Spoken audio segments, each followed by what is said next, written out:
This episode brought to you by Factor, America's #1 ready-to-eat meal kit.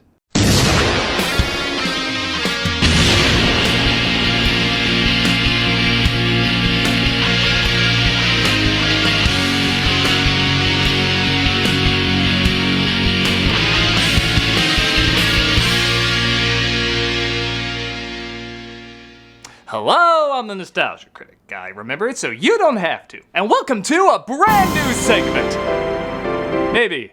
I don't know. Might be a one-off till I ADD to something else. It's Bumper to Bumper! With streaming becoming more and more popular, there's a lost art to the creative presentation of TV bumpers. They're the intros, outros, station IDs, and just filler material in between commercials that give a channel its identity. And the same way I enjoy commercials, the same way I enjoy the underappreciated work that went into a lot of these. They were like a testing ground for short, but also new, experimental, and even artistically pleasing vignettes. It helped give the channel a uniform, something you'd recognize as uniquely theirs. I feel like it's a dying art, and I want to put some focus on the ones I remember most. With that said, it probably goes without saying, but Cartoon Network has some pretty great ones.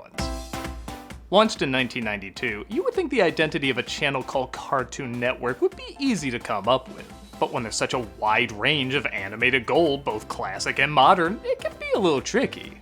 Thankfully though, the team that put them together utilized the sense of humor of its modern cartoons like Powerpuff Girls and Johnny Bravo, with the spirit of its classic cartoons like Flintstones and Tom and Jerry.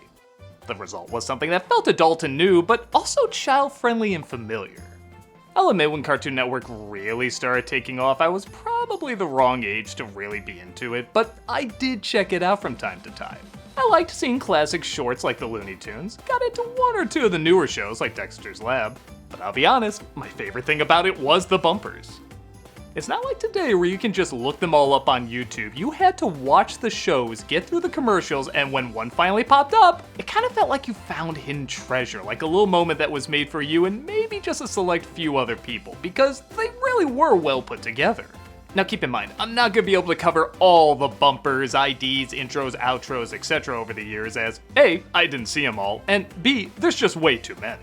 I'll go over the ones though that I feel really helped give Cartoon Network the identity we all associate with it today. Starting with this first one with Droopy introducing the channel. Hello folks, welcome to the world's first and only Cartoon Network. It does show very early on they had an identity of what they wanted the channel to look like and be about, and it kept pretty consistent. At last, the Cartoon Network, home sweet home.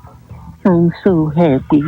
The first one I was introduced to though was the Wonder Twins. Hi, I'm Zan. And I'm Jaina. And we're the Wonder Twins. I didn't even know who these characters were. I guess I didn't watch enough Super Friends, but they were a brother and sister duo that could transform. Which sounds pretty cool, but one could transform into any animal and the other into any type of water. Yes, water. I am dead serious. Wonder Twin powers, activate. Form of a seagull. Shape of an ice gondola. What? I actually thought they made these two up for the bumper because the power was so lame. This couldn't be an actual hero. So before you go and try to mutate into an algorithm rhythm tiger, Or a giant bucket of ice water. But this was totally a thing and the brother calls him out on it. How come I always change into something lame like a wave or a puddle? this isn't the time or the place to get into this. Don't worry, man. I know someone that can teach you some moves.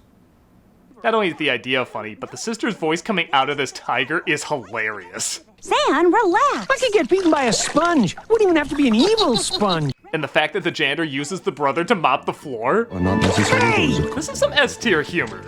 One that got played a lot was Shaggy and Droopy driving while saying the dialogue from Pulp Fiction.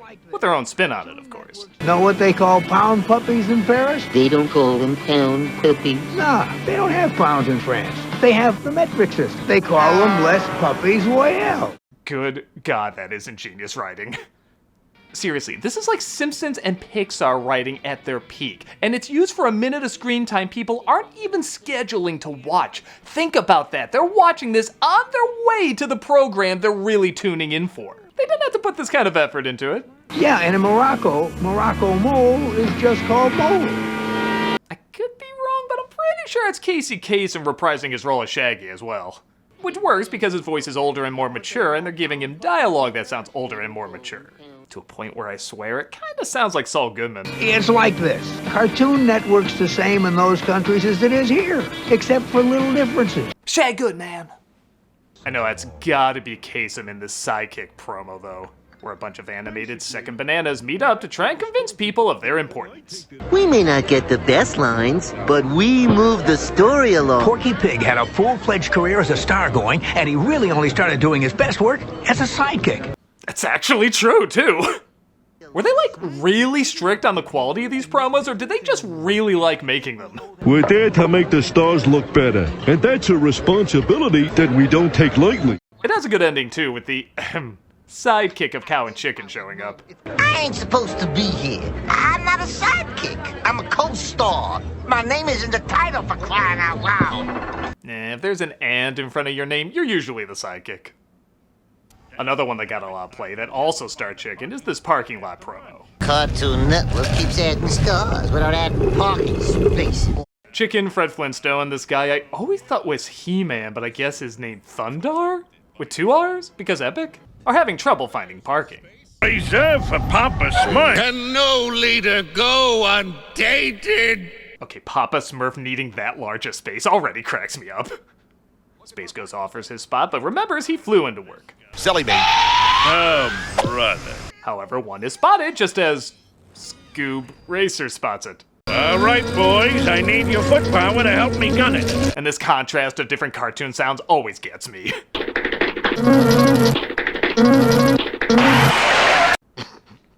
But Judy Jetson crashes into Speed, resulting in them never finding a spot. That does it. I'm gonna start taking the bust away. Are you sure it did eat Dino and didn't leave any bones? Fred shows up in another one where he's denied service at a gas station by a character that, I could be wrong, but I guess is probably wouldn't fly today. I can sell you flip-flops. No server. So, you're saying I can't buy shoes because I don't have shoes? And you, Blue Dog, no pets. He sounds just like my karate instructor. It is funny, though, as he bands together with other cartoons to try and get somewhere. Can I get some service, please, sir? Horse hooves, that's not shoes. These are horseshoes. Hooves. Shoes! And you have to have pets. That sign doesn't say pants. We have a naked Fred Flintstone on a bumper for a kids' network. This is too much right. If you're an uptight parent that's offended by this, keep in mind Weasel's head could have been even more suggestively placed. Well, I gotta use the bathroom. I feel like these writers knew if you just take characters with strong personalities and put them in random situations, the writing kinda takes care of itself. Take this bit where a newcomer from Sheep in the Big City, who I guess wouldn't be a newcomer for long, tries to make friends in the cartoon-teria. First day? Stick to your own kind. Whoa! Segregate tune is a thing, I guess. We see a bunch of tables with similar types, and I always wondered what to make of Fred sitting at the girls' table. Hey, gang. Hey, Fred! I mean, we all know he was borrowing Daphne's scarves. This transition was only a matter of time. I'll be honest, I feel like I could just listen to these characters talk in a cafeteria all day. Their personalities just work so well off each other. Come on, Sheep. You can sit with us. Yes, go sit with the freaks. Once Sheep is given the loser table, Velma stands up and says they're all freaks in their own unique way, which doesn't go over well. Who you calling freak? Okay, am I crazy or that looked like it really hurt?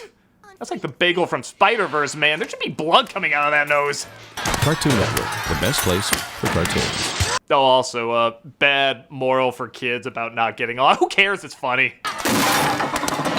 This is why I never come here anymore. Small talk at the office was constant in these. Like this one where Ed talks to Captain Planet having no idea who he is, pretty cleverly showing the age gap that I'm sure has only gotten bigger since this premiered. Who are you? Captain Planet. Who? Captain Planet. And this means what?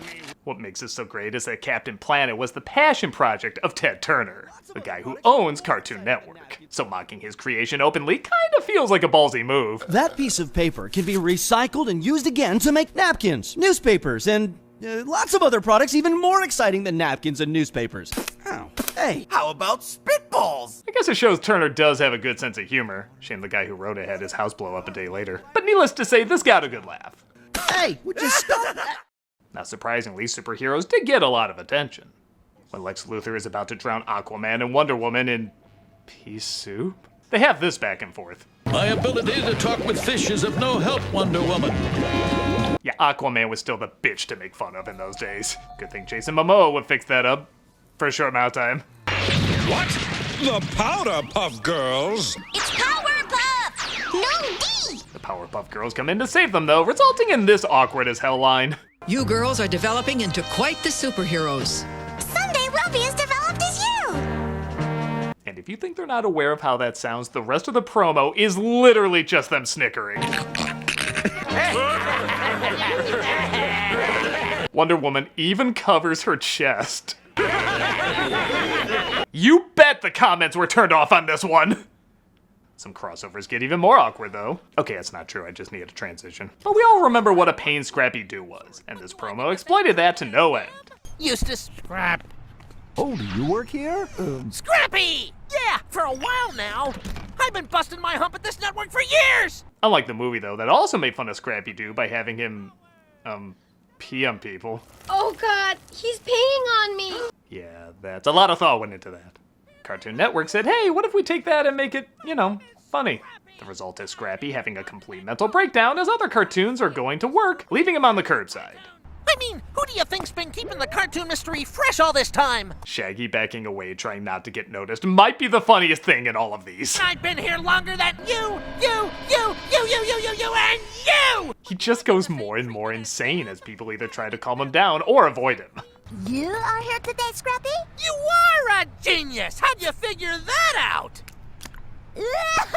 Don't worry, he gets with one of Scrappy's coworkers.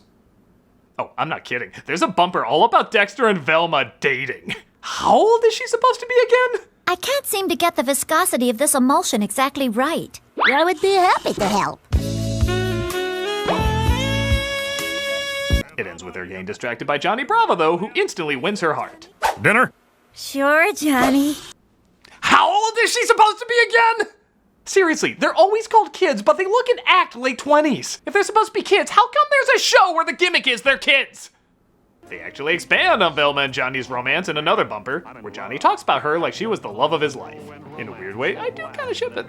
Took her to our favorite night spot, gazed into those wobbly eyes and said, Velma, marry me, pretty mama. You and that mangy dog. Sorry, force a habit. She looked back at me with that freckled face full of love, sighed, and said, I'm sorry, Johnny, but my career comes first. And besides, if they cancel this guy, you're probably up next. Thankfully, though, he goes from a dog person to a cat person. Hey there, little mama. The seat taken. So, Fred's a bartender now? At least we know he allows smoking in his bar. Tastes good like a cigarette should. Speaking of ads... Car 54, we have a robbery in progress. On it, I'm gonna get Factor. Right.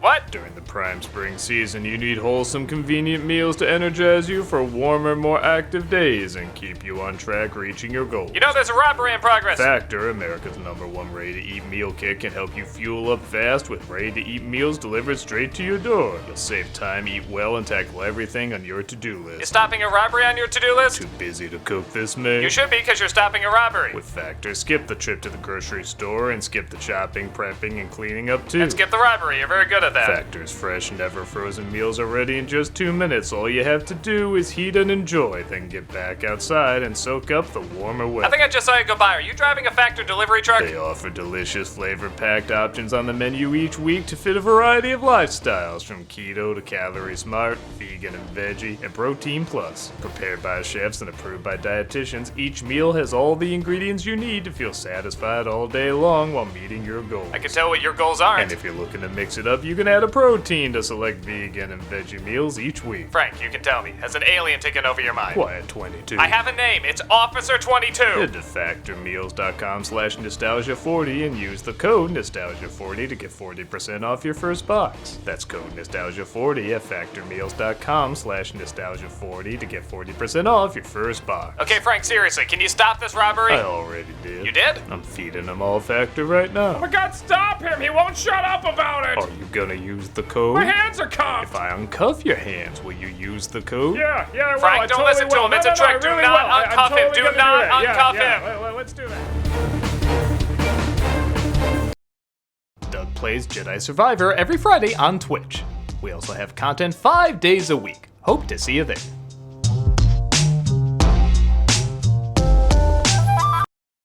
With all the Fred appearances, you would think the Flintstones would be the characters these bumpers like to use the most. But more likely than not, that honor probably belonged to the Scooby-Doo characters. On top of the scrappy jokes, the writers always had a good time mocking the absurdity of the criminals in the show. Because as crazy as it is to have a bunch of kids and their talking dog in a mystery machine, it's even crazier to be foiled by them. Most of them are middle-aged men. None of them are very smart. You are getting sleepy. You want a book of what? I'll take a Reader's Digest. What do you think that guy's mugshot looks like? A big part, in my opinion, of why a lot of these work is combining the animation with real life. It makes the comedy funnier imagining what it would be like if these characters existed in the real world. Hundreds of escape attempts have been made. None of them ever worked. I love too that because these criminals always scream everything, they can't even whisper their escape plan so the guard a mile away can hear them. What we need is some glow-in-the-dark paint. And a film projector! Dry ice. Dry ice. You know Shawshank had a couple of these characters. It probably would have won Best Picture. I learned that scaring people away from property only drives down the value. If I'd only known that 30 years ago. But my parents were carny folk. Okay, I legit want to see a movie on this. These backstories are fascinating. But nothing topped, arguably, their magnum opus, the Scooby-Doo Project. Yes, this came out when everybody was doing a Blair Witch parody, but when Cartoon Network was doing a Scooby-Doo marathon, they pulled out all the stops on these intros and outros. The old school cartoons would play like normal, but in between the commercials, they would run this continuing story of the gang getting lost in the woods and being haunted. You've got these snack crumbs in my sleeping bag. Maybe it's Daphne. Now why would I complain if it was me? These two styles blended so beautifully, it was impossible not to get a ton of laughs out of it. My feet hurt. Well, is it our fault you wore high heels on a hiking trip? At least I try to look feminine. Again, I wasn't even that big on watching Scooby-Doo reruns as an adult, but I checked in on this just to see these bumpers. And that's Norville Rogers. It's Shaggy! Like nobody calls me normal! Well, no one that likes you. It's amazing how well this plays out, just like a usual Scooby-Doo episode, but also a parody of Blair Witch. I lost my glasses. Here we go again! Velma, for crying out loud! A glasses strap? How many times have we told you? And if you cut them all together, it actually does have a beginning, middle, and end. You may not have even noticed they were supposed to be bumpers if you watch it all as one thing. Zoinks! We're never gonna get out of here! Zoinks? That's all you have to say, zoinks? Jinkies! I think we're royally zoinked! The whole collection adds up to just a little under 20 minutes. It's crazy the amount of work they put into just these little intros and outros to a poorly animated cartoon show that's decades old. It really shows the impact it had on the writers despite it being so low budget. And now, here we are years later watching this similarly low budget production with fond memories. Where's my scarf? It's my favorite one! It's so brilliant, and if you can find a collection of them all spliced together and put in order, do it. It's so worth the search. Did you hear that? What could have just been little throwaway promos that nobody would remember is something people are still searching for and laughing at literally decades later. Where are you? Over here! Oh. Cartoon Network would also experiment with music a bit. Every once in a while they would air a short music video called Groovies, and it wasn't always what you'd think. Okay, yes, sometimes they would get someone like Coolio rapping with Dexter. The most intelligent minds in the world want to know who's standing 2.5 feet high with stylish glasses and a lab coat. Okay, that one was exactly what you'd think. Oh, and I guess Will.i.am had a song with him too. Conspiracists try to find us, you get to the lab, but information won't leak cause I keeps it in the lab. Dude, did Dexter have a rap album or something? Okay, y'all don't get to give me shit about this anymore. But they would try some new things. Like there's an edit of Elmer Fudd's laugh put to music, and that's it.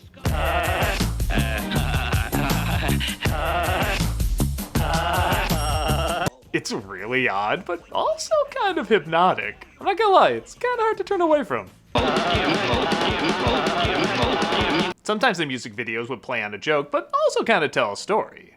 One of my favorites is a really catchy song called Circles, sung by Soul Coughing. I don't need to walk around in circles. They sing over a subtitle Fred and Barney, trying to figure out why their backgrounds keep repeating, and, more importantly, if there's a way out. It's not only funny, but seriously, I legit really love this song. Walk around in circles, walk around in circles, walk around in. I also dig this Josie and the Pussycats video, where they take one of their songs and play it in different styles of music.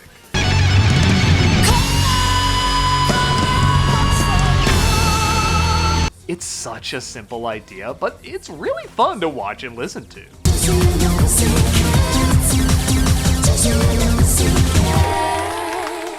Though seriously, this country version is pretty damn scary. What the hell is that? But like I said, they did still have other bands do songs based on characters, like Devo about Mojo Jojo. Go, monkey, go! Go, Jojo! Or they might be Giants about Courage the Cowardly Dog. Someone protect our home. Who will protect our home? And they were usually pretty good. They didn't feel like sellout cover songs or bands that were just doing it for a paycheck. The styles of these groups often did match the feel of the show and characters. Courage the Cowardly Dog. So I'll admit, as time passed, I did start to focus on other things and didn't pay as much attention to Cartoon Network, but I do remember at one point the bumpers switching to something a bit more consistent. They pretty much made Cartoon Network look like a big city, and you would just see the characters kind of living out their lives in between commercial breaks. Hey guys, groovy ride. Want a lift? Okay, dude, let's see what that jalopy can do. What's a jalopy? While I do like the variety of the other bumpers more, I will admit this did add a little bit more of a continual flow. Again, it almost felt like these characters had lives outside the shows we were watching. It made them feel more real. Oops. Sorry about that. They were a bit more laid back, but honestly, that was kind of welcomed. Like, the characters don't always have to do something big and crazy. They can just live their lives. Your tickets? Oh, we don't need tickets. We're Mac's imaginary friends. But I can see you. Well, you must have a great imagination. I know it doesn't sound like much, but there was kind of a coziness to it. It's a little change in pace, but I feel like it did work. I seem to have locked myself out of my car. How many geniuses does it take to unlock a car door? Why don't you use some chemical axe? There's about 10 minutes worth of these out there, and I do recommend you check them out. They're fun to watch on their own, or just have on in the background while you work on something else. Just get on down to cartoon.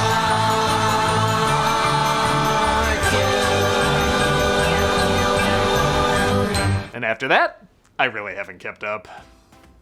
Like I said, many of us are getting more and more into streaming, so I haven't really been keeping track that closely. But with that said, it is cool that a series of bumpers that were meant to only entertain for a short period of time are not only being remembered years later, but still making us laugh.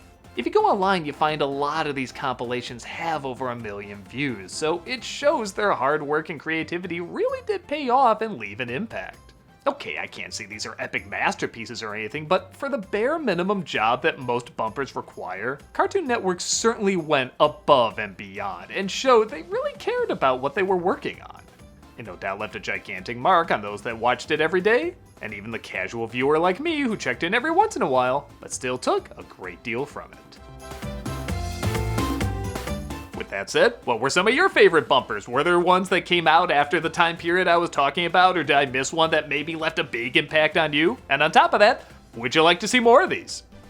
Do you want to see a special on, say, the Nickelodeon bumpers, or the Disney Channel bumpers, or the MTV bumpers? Let me know if you're interested in me checking out others, and we'll see if we can make more in the future. I'm the Nostalgia Critic guy, remember it, so you don't have to. Someday we'll be as developed as you! It's Cystic Fibrosis Awareness Month, so for Cameos for Charity, we're doing the Cystic Fibrosis Foundation. This is the world's leader in the search for a cure for cystic fibrosis and supports a broad range of research initiatives to tackle the disease from all angles. So if you want a cameo from me saying happy birthday, good luck, or whatever, click on the link in the description and be giving to a good cause. If you're like your face is ass and I hate you, well, consider giving to this charity anyway, because it's full of good people doing great work. Check them out and see what you can do to help out.